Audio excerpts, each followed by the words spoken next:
and welcome to the Joys of the Journey. Fencers Do Good. I'm super excited to have you guys on the podcast because the podcast is about meaningful conversation, people that inspire us. And I think you're one of those young generation that I'm super inspired by you and what you guys are doing. And I think we should just dive in about Fencers Do Good. So, can you guys first introduce yourselves so we kind of start with that? Sure. I'm Theo. I'm the founder of Do Good, and I'm also the head of community engagement. Hi, I'm Ava, and I'm a trainee of communications and high school engagement. Hi, I'm Isha, and I'm the head of high school engagement. My name is Catalina Barrios, and I'm the head of social media. And I'm Lucas Suba, and I run registration and on-site management. Nice meeting you all. So, Theo, I want to ask you first because you started the whole thing. What was the reason for you to start it? It's a great question. So I'd say that Do Good was really the combination of multiple factors in my life. I'd say first, it was my school that I go to. They really place a large emphasis on community service and volunteerism in general. Of the 50 plus clubs that we have, I'd say that probably over 80% of them are community service focused or community service based. And we also have a lot of scheduled community service events. So, for example, every year at the beginning and the end of each semester, we have a day where we don't have any classes. And instead, we just go out to community organizations. You get to choose and you just volunteer for the entire day. But usually I miss these kind of events because it just so happens that they're almost always at the same time as a knack. So I would get back from the knack and I'd talk with my friends and they'd be like, Theo, what organization did you volunteer with last week? And I'd have to tell them I missed it because I was at a fencing tournament. And secondly, kind of my the at the end of my middle school career and the beginning of my transition to high school, I really started thinking a lot about fencing and the effects it has on its participants because, it was a big transition in my life. And I really started thinking about how the nature of fencing as an individual sport has a huge influence on the mannerisms and how fencers carry themselves. So, for better or for worse. On one hand, I recognize that a lot of fencers are super hardworking and super, driven and very goal orientated. But on the other hand, because you're always only worrying about yourself in fencing, a lot of times it can lead us to being narrow sighted.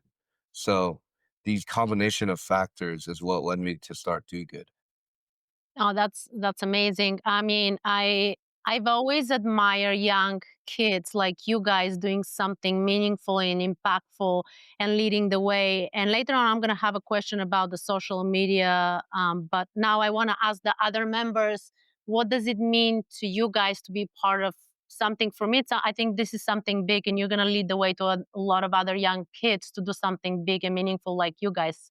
So you can individually like answer what does it mean to you to be part of the Fencers Do Good. I guess I could start. I think something that really stuck out to me about Fences Do Good was that we were also impacting local communities not near where we are, but where we're traveling to. I think it's a big gift to be able to, travel and go all over the country and be able to give back to those who are less fortunate or are more in need than us. So I think that's a really memorable and like impactful thing that I noticed when I joined Do Good. Yeah, I agree with Lucas. It really feels good to be able to help these local communities that I mean, so many fencers they go to these knacks and they don't even realize what's really going on. And when you join Do Good and you participate with us, it's really nice seeing the impact that you have, all the smiles that you are able to see at the end of the day or at the end of the project, and just such a positive impact that you leave on the community. And when you leave, you feel accomplished. Yeah, I also think that it's a great opportunity since before I joined Do Good, I would normally just go to like the airport and the hotel, the convention center, but I would never really see any of like the local communities. So I think it's great that we can actually help out instead of just going and coming back.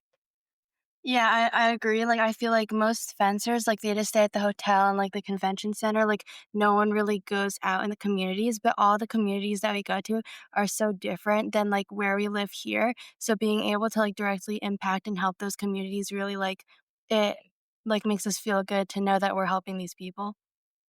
Um, for me, how I see it, it's like, I mean, you guys are focused on your fencing, of course, and the results, but also there's something bigger than the medal and the fencing results. And one day, your fencing journey is going to be over, but how you impact the people around you during that journey, I think it's so meaningful because now you're finding a joy in actually going to the next, not necessarily, of course, for the fencing part and competing, but also like how you inspire others and how you get inspired because I feel like you can agree probably that you're very fortunate to do what you love and to travel and see, United States and the world, but not many people are. And I feel like when we go back to those places, we are becoming very humble and kind of cherishing the little things in life that are so much more meaningful than anything else that happens around us. Um, Theo, what was the hardest part of starting the Fencers Do Good? I think it was just trying to figure out like where do I even start? Like going from an idea and creating something tangible. So I definitely remember in the beginning when I initially came up with the idea, I was talking it over with my mom and she's like, this is a great idea, but it's gonna be a lot of work. And the adults are always telling us kids, everything's gonna be a lot of work, it's gonna be so serious, but a lot of the times it just goes in one ear and out the other. And that's kind of what happened at first. But once I really started getting serious about do good and like turning that dream into reality, I realized, man, my mom is right. Like this really is a lot of work. I was trying to juggle, fencing, school, and running and starting this entire thing all together. And that's when I kind of realized that I need a team to do this. Like I can't do it myself. So I'd say probably the hardest thing was just figuring that out. And I'm sure that you're still figuring out things because as us, I mean, as me as a coach, I'm always trying to figure out things on a daily basis. But I feel, do you guys agree that like the sports are building your character to not give up on your dreams no matter how hard it is, and you're gonna find your way to make it happen? And the other thing is like you guys are now working as a team, but you also have so many beautiful qualities as individuals that can bring to the table. So you can make this a reality and you're part of this something big. Um, Theo or anybody else can answer. Were the people taking you guys seriously when you were talking about this? It's kind of, I do know that your peers will be probably thinking, oh, this doesn't make sense. I mean, I just know the no sayers. So I'm just curious about your peers. I do know from experience, I was recording a video for one of the projects, and um, the armorer who was in the video, he asked me, "Hey, like, what is this for?" And I said, "Oh, it's for do good. We organize projects for volunteering at local NACs." And he's like, "Oh, really?" And he was genuinely interested in it.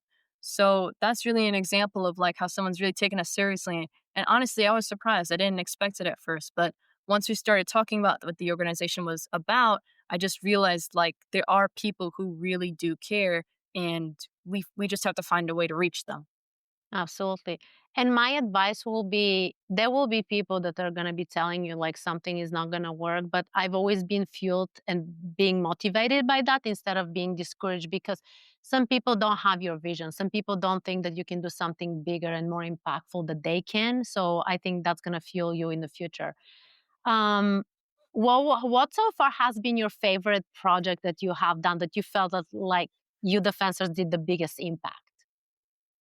For me, I remember in Milwaukee, we did one of the projects where we gave, like, meals to families, and, like, that one was my favorite because I did, like, a lot of other ones before too, but they were all just, like, packing, like, bags and stuff, but I really like this one because like, you, like, directly, like, gave them to these people and, like, you really directly, like, impacted these communities, that it just made me feel, like, really good to do that.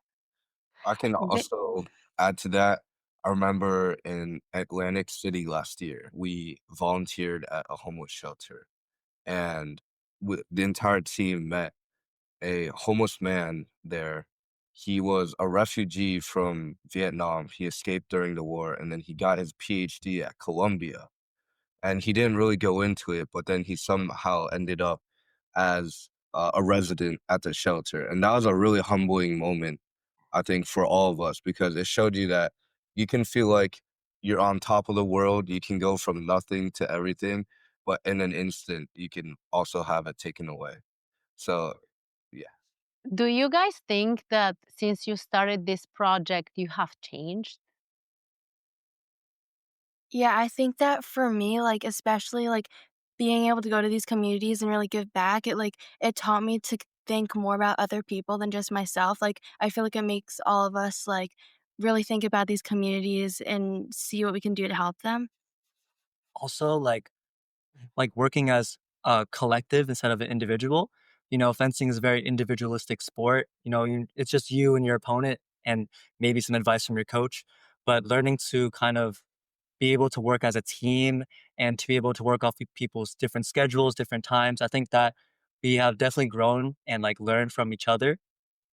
Yeah, I want to add on to that. I think being a part of Do Good and working with people that you haven't known in the beginning, but you learn to become their friend, I think that really teaches you how to work with people that you might not know and develop skills like public speaking or like how to set time for yourself to be able to schedule your time and budget your time to do things that you must do. And it's really helpful in, let's say, for school because you're able to budget said time and use it wisely so that you're able to get the things you need to done quickly and have time to relax or train for fencing or train for another sport.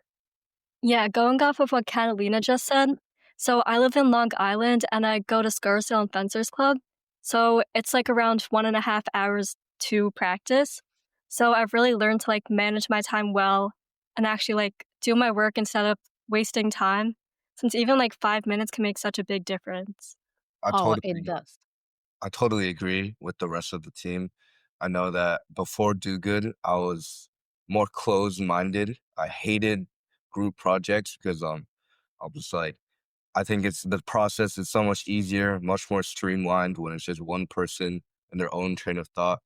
But now that, I'm forced for better or for worse to work with these guys every day, I feel like I'm more open to group projects and I feel like my communication and teamwork skills have definitely improved. But I do feel I mean I do feel that like that's what the bigger message will be for athletes, parents, kids and in general, like how sports are shaping you and helping you for something bigger. And I feel like every kid should do sports just because hopefully every parent wants their kids to turn like you guys to inspire because we need more of you out there. And I think you should not shy from sharing who you are and what you're doing regardless what everybody else is doing, because my question was going to be about the social media.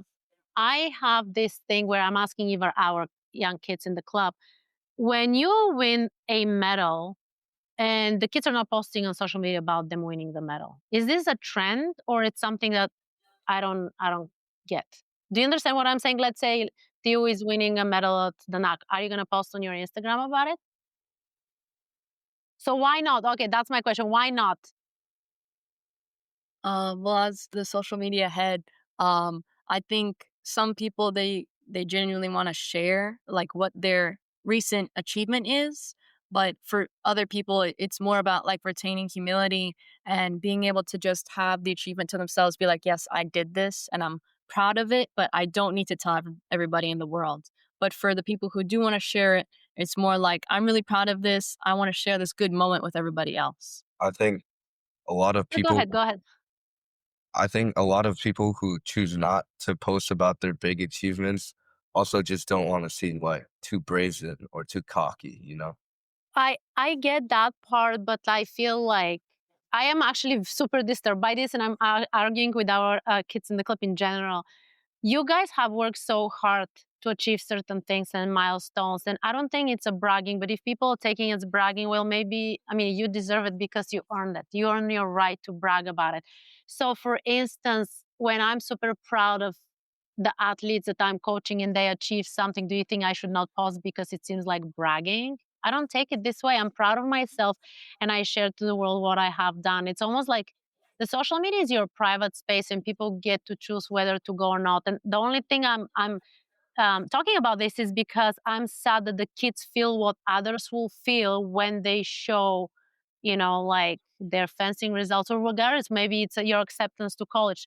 So how come the acceptance to college is not bragging when people are sharing on social media and their friends, some friends, all of a sudden are sharing where you're going and how excited they're for you? It's like it's very contradicting. And my only suggestion will be for you: don't be afraid of what people will think of you, because where you are, you've earned your stripes, and if you're winning medals and you share it because you're proud of yourself.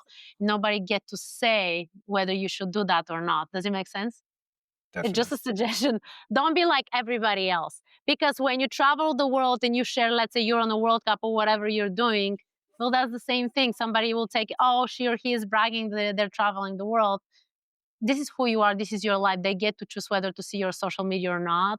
But you should not fill in the box where I'm going to be like everybody else. Just a little suggestion. Um, Theo, I have a question for you. What was the one of the big mistakes you think you learned from when you started to do good? Is there something that is a very significant and you're like, next time I won't do it this way, or whatever that is?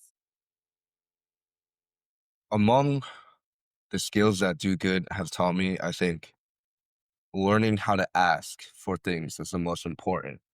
And in the beginning, when I was, emailing, calling these organizations to partner, I was going about it in the wrong way. I would kind of, I was too scared to just put myself out there, kind of what you were just saying. I was too scared to like kind of list our accomplishments. I mean, at that point, we didn't really have any, but I was kind of too scared to really put ourselves out there and ask for what we wanted. Kind of just wanted them to be like, oh, do you want this? Can we do this at this time? And I just wanted to find an easy way out, basically. So I think now I'm better at being like more direct with what I need, but at the same time, it's always about finding that balance between, not being too needy, but also being clear about what you want. So I think in the beginning, I was definitely way too shy. I do you feel like because you guys work, I went to the website and checked it out, and it's pretty cool website. I just love the videos. It's just so special. It almost makes me want to come and volunteer at every tournament with you guys. So if I'm not coaching, I would love to join and bring all my fencers to help you. Um, so you guys have listed a lot of places you work with and stuff. And do you think that now helps you get a lot of the yeses for volunteering and stuff? Of course, I think the more experience you have, the more these organizations are willing to work with you. Despite all the organizations we partner with, there's plenty that don't want to partner with us, and that's okay. But I think you just have to know, like, you can't take it personally. Yeah, it's never personal, and as they say, every no leads you to yes. And do you have organizations that you partner with that they cannot wait for you guys to get back next time you're visiting the city and help? So I'd say last year at Marshnack, we partnered with Shoes and Clothes for Kids, and I believe it was a Cleveland Book Bank. And this year, Marshnack is in Cleveland again, so I've been in contact with them, and they're actually super excited to have us back. So it's really great to build these relationships with people and have a good impression. Um, I had a question in my head and I just lost it for a second. Oh, do you guys feel that like you're short staff as a do good like organization? I can take that question. I think before we were a bit short staffed when we didn't have trainees and other people that were going to eventually take our roles. And I think at the beginning, there's actually only four main members. It was, we actually had Ryan Katz, who unfortunately isn't here. He was actually doing the engagement section and social media, and we realized that that was just so much work for one person to do. So one of actually our teammates right here, Catalina, took the social media role because we realized like she's a committed fencer, and she's also a committed do-gooder because she would participate with us all the time. So we decided that maybe she could step into the team and you know help out with the workload. So we definitely were short staffed at the start. And are you short staffed in the sense of do you have enough kids wanting to volunteer when you guys go to those places?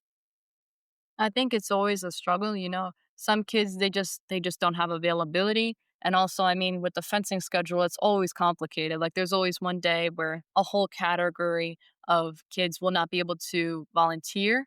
I think that we are getting better at having kids volunteer, especially with the outreach that we've had on social media and the news networks that we've been able to get into.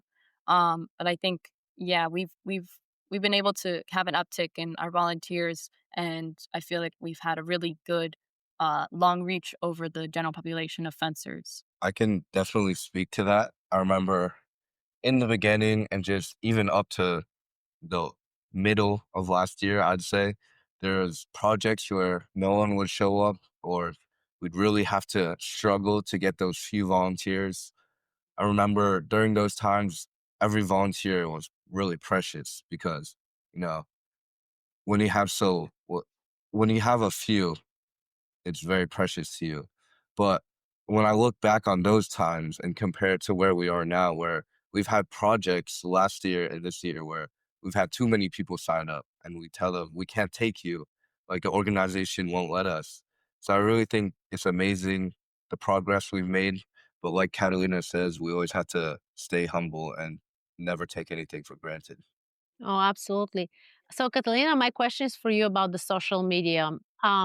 How hard it is for you to stay on top of the game and being able to post all the time? And your videos, guys, are so adorable and creative and cool, and all the words you're using nowadays. I mean, I'm not a teenager, but you get the idea.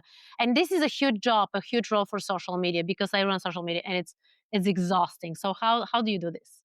I think that's a really good question.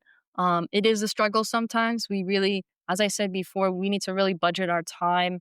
And the social media team as a whole has learned how to be able to set time for specific projects. And in this case, for specific posts, that we have time to revise them, get a second opinion from another team. I mean, another do gooder or someone who is looking over it. And we can get that second opinion to finalize it and then post it. So it's definitely a process. Um, we have a lot of help. Our team is great. We have Lucy and Noah. They're both really nice to work with. They're good kids. I think that as a whole, it is pretty exhausting, as you said, but at a certain point, we just got to get through it, and we do. So we've been pretty good so far. But you agree that social media is a huge part of you guys to grow and to reach more people, right? Yeah, yeah. Um, so how do you guys navigate with each other when you guys are very different personalities? You have different likes, dislikes, and understandings. And if you guys have an idea, how do you manage to kind of get into kind of, okay, we agree with this? I think that when we have an idea and we pass it through many people, eventually there will be a sort of consensus, and we'll be able to, if nobody likes it, then we'll be able to say, okay, well, what's a different approach we can have to this? And once we find a kind of ground that we can agree on, then we start to build on that slowly and surely, and we create something. Yeah. On the more logistical side, in the beginning, or we have a bunch of team group chats so we can communicate because it's not like a regular company or organization where all its members and employees are in the same building and they like work together. You can just talk to the person next to you. For us, we're never really together. And so it's all online. And in the beginning, we're using, text group chats, but that didn't really work well because, Android, iPhones, it's kind of weird. So we went through a bunch of messaging apps and eventually we settled on Telegram. So that's how we talk to each other, communicate with each other. And then in the beginning, it was kind of just through text. There was very little actual interaction. And so we quickly realized that we needed a time just dedicated to do good where we could just sit and talk. So now every Sunday, we have a weekly meeting to discuss what's been going on in the past week and what's going to happen moving forward. That's really incredible because you guys are learning the how important is the communication and set time aside for something because um, if you are on your daily schedule in school and you're just texting each other, sometimes you're busy with talking with somebody in the school or whatever, or you're doing homework and you're saying something, but you're not really engaged to that conversation. And there's going to be a lot of miscommunication happening. And the way you're explaining the dynamic, it's almost like I think the adults needs to learn from you guys, because I think there's a lot of misunderstanding happening in the workplace or everywhere because people don't want to communicate clear and sit down and take the time, even if it's 5 minutes. What has been your parents individually like advice for how to be a better leaders or how to be successful in what you do? I mean, to kind of speak on like my experience, my dad always says that he's lived on this earth way longer than me. So whenever I'm having an argument with a teammate or a team member, or I don't fully understand something, he kind of pushes me to, like, we were kind of mentioning throughout the podcast, like, um, put myself out there. Not don't be scared to ask questions, to ask for clarifying stuff. You can never be too out of the blue, I guess you could say. Um, so I think a big thing that my from my experience, my parents, is just being able to communicate properly, like we were mentioning, and being able to not be afraid to say, "Oh, I don't understand this fully." Yeah, and to add on to that, I would say that my parents, especially my mom, have told me to be more upfront and like not just for do good for everything and just like be more honest about like if there's a problem or something, you like have to communicate. Absolutely. The communication is the key for anything. And the other thing I think it's so beautiful is that you guys can do and help each other with the different roles, which is going to teach you something on the along the way. Have you guys thought that you're not going to be good at certain thing, and because what you're doing with the company, I mean, I'm calling a company organization, now you're like, oh my gosh, I love this, and actually I'm pretty good at it. Is there such a thing happening right now? I think I really do now enjoy like making posts and like creating them all on Canva. It is really an exceptional experience just kind of seeing one idea on a piece of paper just come together into color and action and lines. And it's been a really good experience where I can envision something now and I can make it come into reality, which is really useful, I feel, if I'm going into my life as a college student or older, and where I can envision something that I want and come make it come to reality. Do you guys only have the team that is high school kids, or you think that like some of you that when you guys go to college, you still want to be in some way, shape, or form part of the organization? I think all of us to some extent, because almost all of us here are basically the inaugural team members. Even Ava, she's the first, like, she's in the first wave of trainees. So I think to to some extent, we all kind of see Do Good as our baby. I know when I graduate, my trainee will take over my role. I hope that I'll still, you know, be able to look back on these times and look back at Do Good and see that it's progressed. But I think that because Do Good is such a large time commitment, like having a very active role might be difficult in college. Um, I feel like what you guys can do from here, the way you're growing, and I do feel like you're growing. I mean, in a good rate, I would say, but unfortunately, I don't see many fences sharing what you guys are doing. And that's always like kind of drives me nuts a little bit because it doesn't take somebody to share on their social media what you guys are doing because that's insanely good. Um, and I love when USFA has featured you and they posted about you guys. So this opens the door for more like fences. Do you see the company growing to a place where you also help other athletes of other sport to do the same thing in different cities? I think that is definitely a very far off goal, but it's definitely something that I'd like to see happen. Um, I know when I was starting it, I talked with some of my friends who are, in sailing, tennis, squash. They express similar feelings that their sports would benefit from something like this.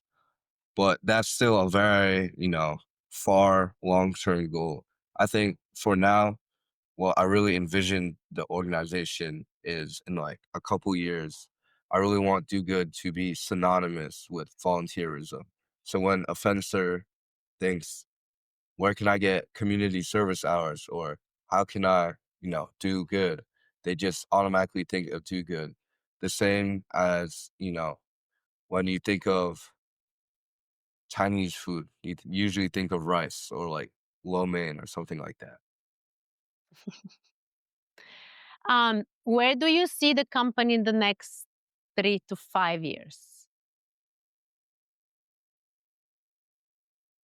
I really want us to, the company, I think the greatest sign of success is when a company runs super smoothly without any hiccups. So I really want the team to be able to basically function all on their own. I really hope that with each new wave of trainees, each wave will be better than the last, and that way the company can grow and reach that point of, you know, fame and yeah. Can fencers outside of your like region join you and help you virtually? Is there such a thing? Of course. So one of our team members on social media, Catalina, can speak more about this, but he actually lives in California. So we're open to anyone, everyone. We've had applicants from Texas, other states in the South, everywhere.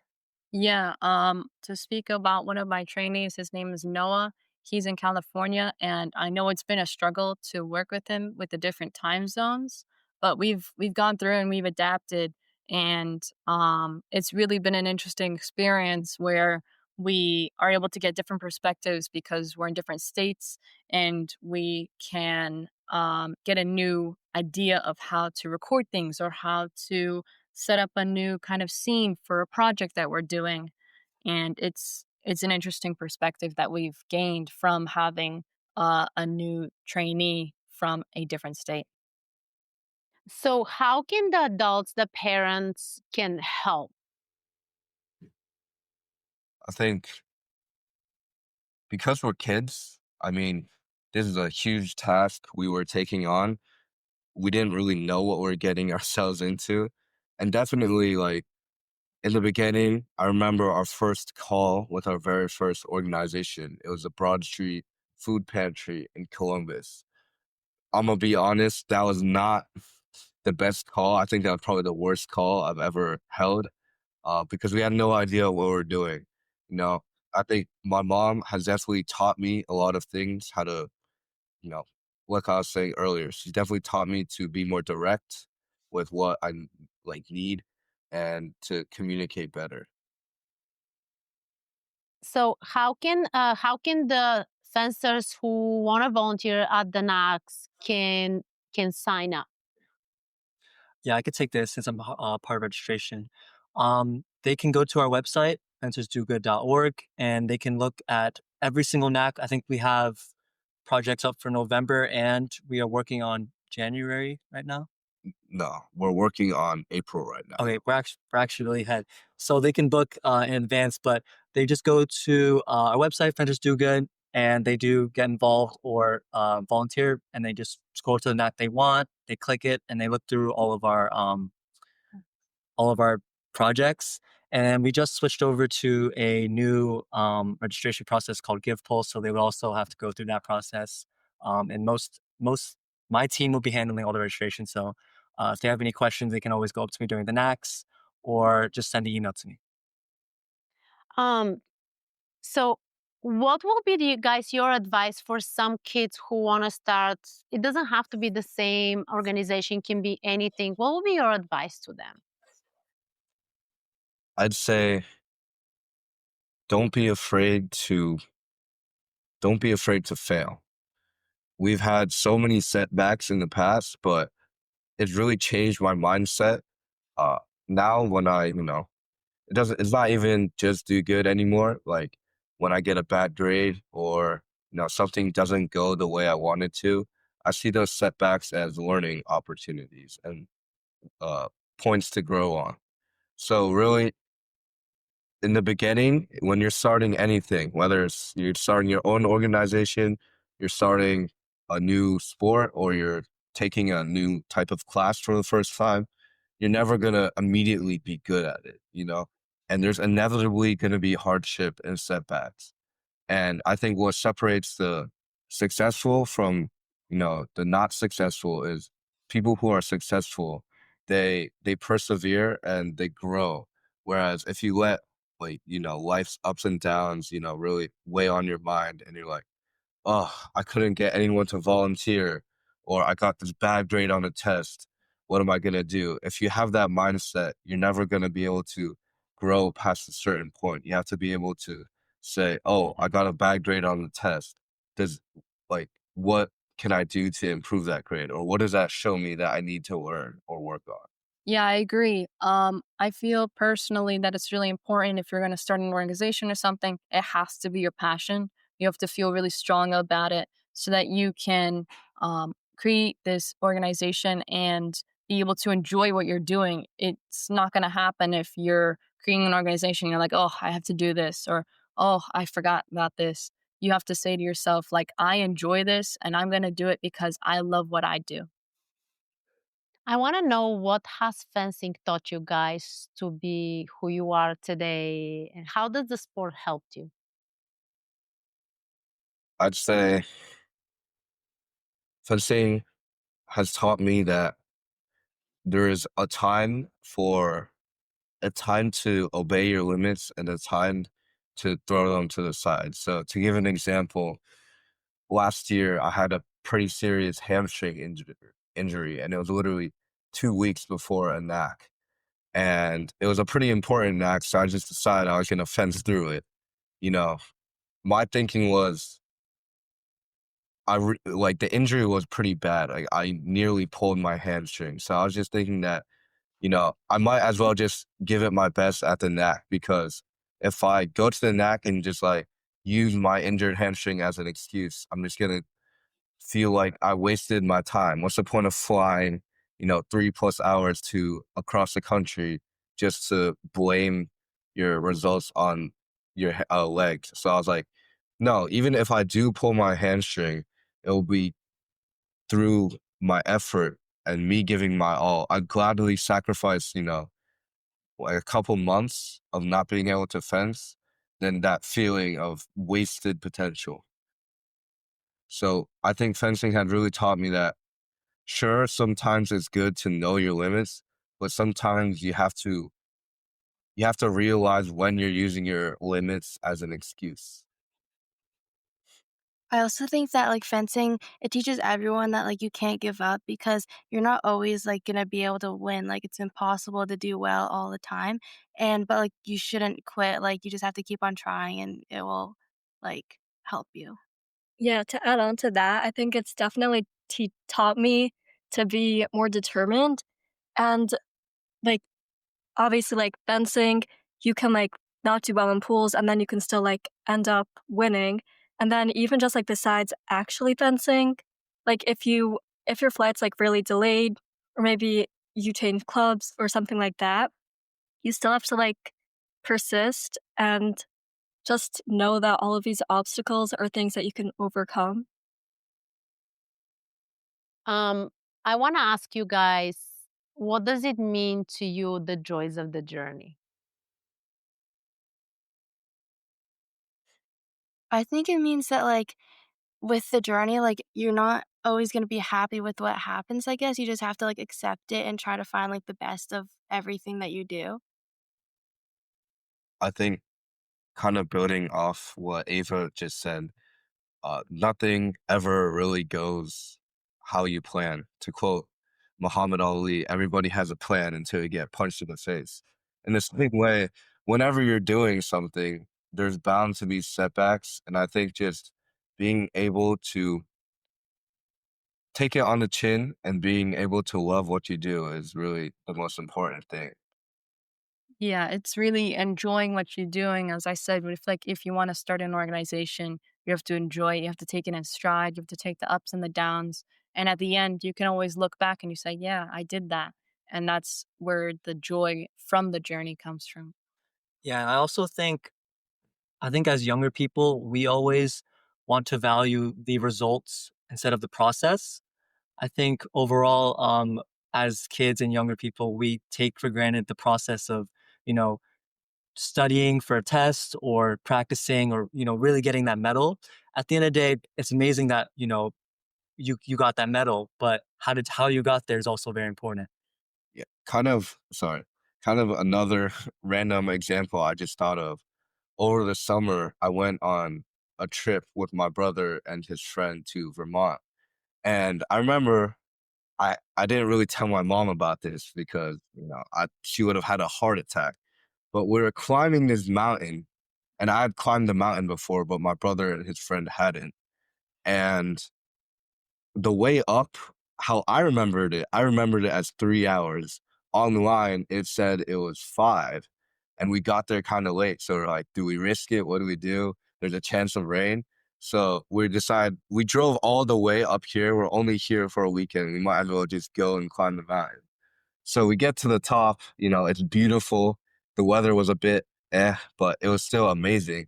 And then we're coming down, and literally is nightmare scenario.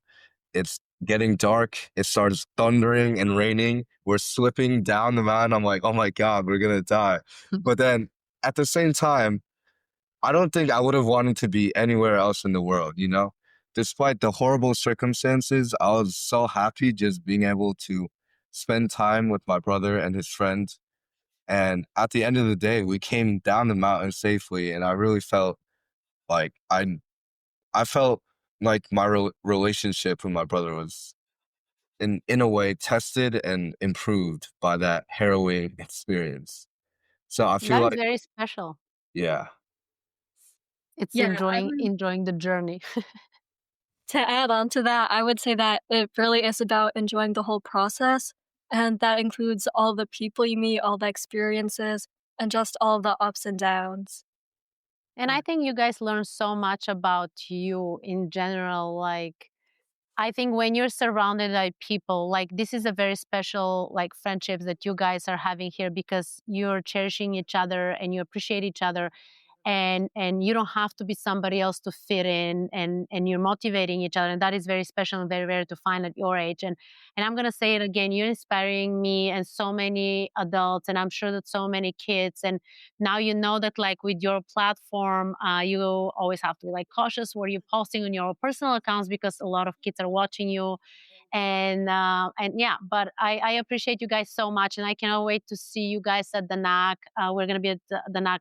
We're gonna see each other, and we're gonna link everything to the all the social media channels for the podcast and stuff. I really appreciate you spending your Saturday night with me.